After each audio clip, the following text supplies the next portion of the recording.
India and the United States have released a framework for an interim trade agreement where the government has agreed to eliminate or reduce duties on a wide range of US goods, including farm products. The India-US trade pact will open a $30 trillion market for Indian exporters, especially MSMEs, farmers and fishermen. Commerce and Industry Minister Piyush Goyal said on Saturday. He said that the increase in exports will create lakhs of new job opportunities for the country's women and youth. US will slash reciprocal tariffs on Indian goods to 18%, providing a huge market opportunity in key sectors such as textile and apparels, leathers and footwear, plastics and rubber products, organic chemicals, home decor, artisanal products and select machinery in the world's largest economy. Piyush Goyal further stated that tariffs or import duty will go down to zero on a wide range of goods, including generic pharmaceuticals, gems and diamonds and aircraft parts, thereby further enhancing India's export competitiveness and the Make in India campaign. India will also get exemptions on aircraft parts, tariff rate quota and auto parts and negotiated outcomes on generic pharmaceuticals, leading to a tangible export gains in these sectors. Minister also said that the agreement reflects India's commitment to safeguarding farmers' interest and sustaining rural livelihoods by protecting sensitive agricultural and dairy products. ये trade deal जो प्रधानमंत्री जी के नेतृत्व और मार्गदर्शन में हुई है, ये ट्रेड डील डिप्लोमेसी, डेवलपमेंट और डिग्निटी का एक नया उदाहरण है। हम विवाद नहीं, संतुलित संवाद में, ताकतवर संवाद में विश्वास रखते हैं और मैं आज प्रधानमंत्री जी को हृदय से धन्यवाद देता हूं। उन्होंने कहा था किसान हित सर्वोपरि है हमारे लिए। किसानों के हितों को पूरी तरह से संरक्षित किया गया है। किसान हित पूरी तरह सुरक्षित। हमारे मुख्य अनाज, फल, मुख्य जितनी हमारी फसलें हैं, हमारे मिलेट्स सब सुरक्षित है। डेयरी उत्पाद सुरक्षित है। कांग्रेस और अपोजिशन कुंठित है, मानसिक रूप से परेशान है, मैदान में मुकाबला नहीं कर सकते। एक के बाद एक हार ने उनको हताशा, निराशा और कुंठा से भर दिया है और इसलिए अंधा विरोध कर रहे हैं। झूठ की मशीन बन गए हैं, वो अफवाहों के बाजार हैं और इसलिए वो अफवाहें फैला के अराजकता का वातावरण निर्मित करना चाहते हैं। लेकिन किसान हित पूरी तरह सुरक्षित। उल्टे मैं ये कहता हूं कि हम चावल निर्यात करते हैं। आपको पता है कि हमारा चावल यूएस में भी कितना जाता है। 63,000 करोड़ का चावल हमने निर्यात किया था। हमारे निर्यात को बल मिलेगा टैरिफ घटने से। हमारा चावल, मसाले, इवन टेक्सटाइल, जब टेक्सटाइल का एक्सपोर्ट बढ़ेगा तो कपास के किसानों को फायदा होगा। ये सर्वथा भारत के किसानों के हित में है। Well, I am being joined by Dr. Jain Dasgupta, former ambassador to WTO, Managing Editor News9 Kartikeya Sharma, and my colleague Shweta Kothari for more on this. Kartikeya, the first framework is out. There are a lot of things that needs to be ironed out for now, but from the first look at it, who gains what from this trade pact? Thank you, Nancy, and good morning. And thank you, Shweta, for joining me at such a short moment. I know it was a very early call and you picked up, and thank you, Ambassador Dasgupta, for always being with us on important occasions. Shweta had already broken it down, early in the day, 8, So, I'll focus on things which I understand from the context of the foreign policy. The entire thing, I'll just put it in perspective for two experts I have on my show, is that White House press release came midnight. And that White House press release went into details, and specifically, it went into the oil issue. Now, that has become slightly a contentious part. And then in morning came details which were provided by the government of India. And these details came in snippets, which are there with the media. Now, if we look at these details go into, like, for example, what happens to the digital India, like quicker access to US information and communication technology and goods, huge support to domestic manufacturing, big push up to the data centers. Then it diversifies into issues like in nitty-gritties, ragi, gehu, copra, on which the BJP was on defensive in the parliament because the Congress was continuously attacking them.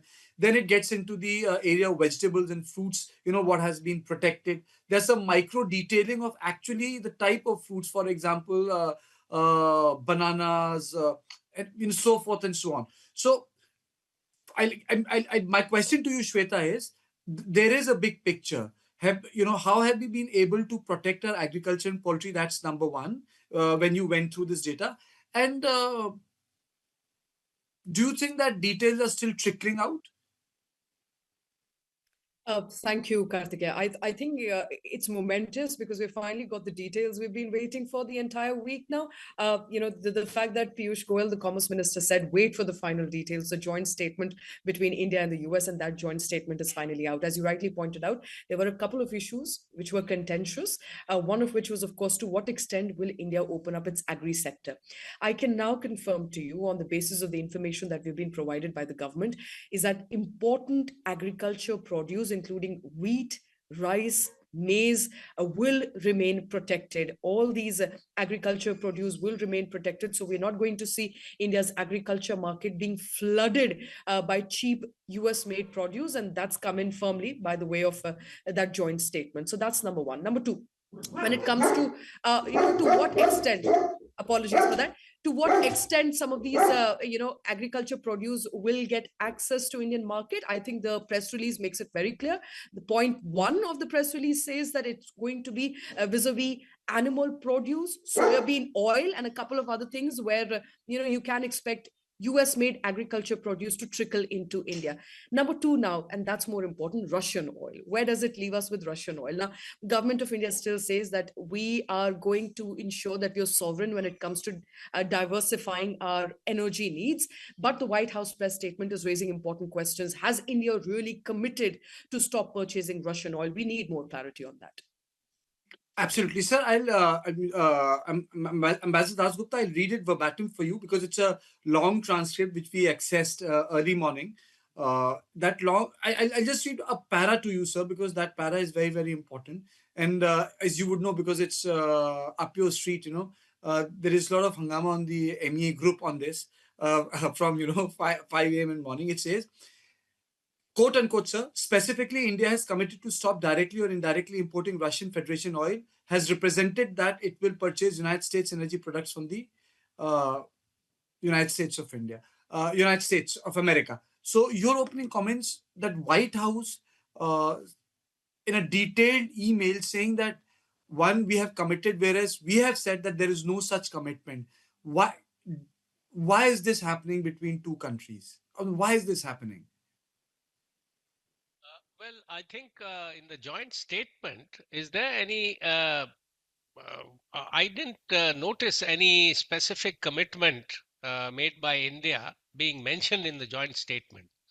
If it is a separate email that the US administration has sent, then I think it is on a different footing. As far Ambassador, as sorry to cut you short. There is, in fact, in the last, second last point, if you look at the joint statement, it says that Mhm. India has now committed to purchasing $500 billion worth of That's right. US I have seen energy that. produce. Sorry for Right. interrupting you. I've seen that. That is 5 years, but there is no commitment to buy Russian stop buying Russian oil.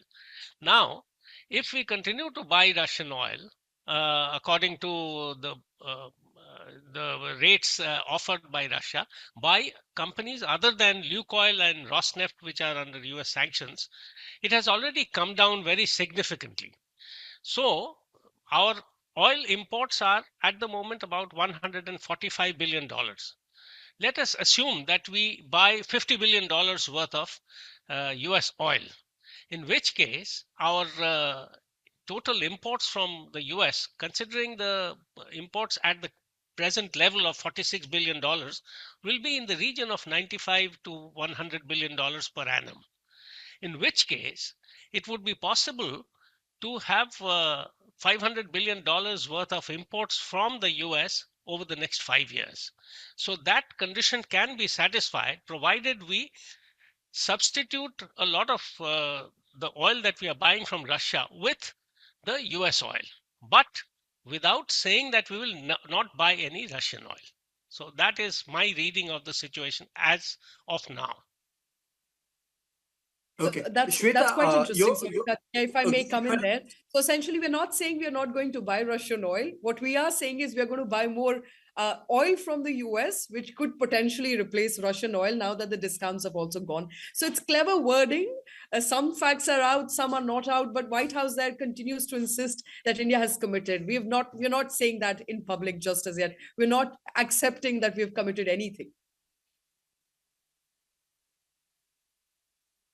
Considering the fact that India is perhaps considering very seriously uh, about buying Su-57 on co-production basis, that money will ultimately find its way into the Russian exchequer. So today it is Russian oil.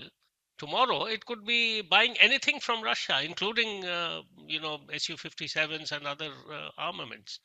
So there is no end to this. And I think the Indian government will have to take a very, very deep look at things before agreeing to not buying any Russian oil. Absolutely. Ambassador Dasgupta, I have a question for you. This deal is also about joint technology cooperation. It is about, for example, aligning standards, accelerating exports. It is also about non-tariff barriers to be addressed. It also gets into a number of sectors. You know, I want an overall perspective from you. Does it really help the Indian business architecture? Is it really a boost to the Indian business architecture? Well, the American standards, they are mainly determined by the private sector, unlike India where things are done by the BIS. So there is some amount of discrepancy between what are international standards and what are American standards. Even for electrical goods, for instance, the Americans have a different set of standards. So, aligning the standards and having mutual recognition agreements are of the essence between the regulatory bodies of the two sides. That would be, I think, very important, and it would give a boost to export from both sides, because the Americans also face a similar kind of problem. In fact, on non-tariff barriers, what is mentioned in the context of agricultural exports, American wheat cannot be exported to India because uh, the Indian government requires a certificate from the US Department of Agriculture saying that it is free of weed seeds. Now, the Americans can't do that because they have weed seeds, and that had created devastation many years ago when American wheat had come in because the weed seeds then proliferated and destroyed our crops. So that is just one kind of an SPS measure which we impose, and it could be considered. The Americans have always considered it to be a non-tariff barrier, but it is not. It is a serious issue with Indian agriculture. Similarly, for dairy products, of course, we have not opened up dairy products by reducing the tariffs, but or committed to. But dairy products, the American cattle are fed on animal products, and that poses a problem. So we want a certification that whatever dairy products come into India from the US or from anywhere else in the world is the produce of milch cattle which have not been fed on animal products. So that is something which the Americans can't give at the moment, but that is the kind of problem that the Americans have been raising consistently with India. So Shweta, these are issues. Yeah. okay. Yeah. Shweta, can you read between the lines, Shweta? There are a lot of things which are there on paper. If you recall, yesterday we were having a conversation that the statement put out by the US Agriculture Secretary that India is going to buy this much. What are we going to buy, Shweta? Can you just take us, Very can you just interesting. read between the That was That was one of the criticisms of the government, Kartik. I remember the opposition was, really lambasting the government on whether it has opened up India's agriculture sector or not. And I think perhaps the ambassador there can weigh in. But I personally believe, on my reading of the the interim trade agreement, is that it's a win-win for India, because we now know India has been able to protect this, the core agriculture produce it wanted to protect, including wheat, rice, maize, cheese, dairy products. So as ambassador was pointing out, I think it's a win-win there for India, and Indian negotiators have really bargained hard to protect those important agriculture produce. So and also given a clarification for that matter, those nicely designed visual graphics you can see on your screens have also come in from the government, because it wants to allay the fear of farmers in this country that don't worry, vegetables, grains, pulses will remain protected. So, Ambassador, then the question is, what exactly is opened up? Because it says very limited from the press release that I'm reading right now, that there will be red distillers grains, animal feed, tree nuts, fresh and processed fruit. What exactly are we looking at here? To what extent are we opening up our agriculture sector? I think the basic cereals will not be opened up. We just heard the agriculture minister mentioning that even millets will be kept out. So the cereals, wheat, rice, maize, millets, all of them will be kept out. In terms of the access that we are offering, it would be on tree nuts and several kinds of vegetables which we don't really produce in large quantities. And of course, one of the major items would be reduction in the tariffs on wines and spirits, which we have already conceded to the European Union. And as far as the Americans are concerned, they produce wine in the Napa Valley in California, and they also produce whiskey, American whiskey, and bourbon. But that is about all that they really are in a position to export to India. So there would be a reduction, and it would be a phased reduction. It would not go down to zero from day one, because there is this in the opening sentence, it says reduction, elimination, or reduction of tariffs. So that will have to be negotiated between the two sides. Okay, Kartikeya, good news for you. Your whiskey is getting cheaper. Your bourbon is also getting cheaper very soon. I remember this, Shweta. This question will go down in history. But yes, you see, trade deal from a perspective of a common person on ground is on what's getting cheaper. It's like budget. Kitna paisa katega, kitna tax bachega. It boils down to those questions. So a lot of people on ground, you go for morning walk, what will be, depending on the place you live. For example, where I live, a lot of people talk about, wholesale stuff, in terms of agriculture market. They'll talk about day-to-day durables, the eats, what's going to be expensive, what's going to be not so expensive. But I think there is also one underpinning which created anxiety. And Ambassador, that's the question I have for you. That we may have struck a trade deal, but do you think that it's a breakthrough in the India-US relationship? I mean, do we still have a long way to go? Because what Americans have done is to break our trust. I mean to say, it is one thing to be nasty one time, but it is another thing to ridicule the entire political system of a country, ridicule the country as such, and to do it so publicly. Whereas we have behaved with great dignity, and I would say dignity which was accompanied by silence. And I think, despite the fact that this deal is true, what do you think? Is the trust there, or will it take now years to be rebuilt? What we had before, Trump went wild. I think the American commentators have already said that what took at least 2 to 3 decades to build that kind of trust, starting from, I think, the time of George Bush Sr., then through, President Clinton's time, Obama's time, then George Bush Jr.'s time. All that has been, has taken a very strong blow because of President Trump's utterances and his actions. He, at one point of time, also mentioned that India is a dead economy, Yes. along with that of Russia.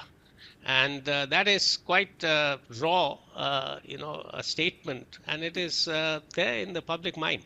So I think it will take time for India to trust the US, especially the current US administration, because today an interim agreement statement has come out, but tomorrow the US may go back on it and do whatever it wants to. So I think that element of trust has taken a serious dent, and it will take years to build it again.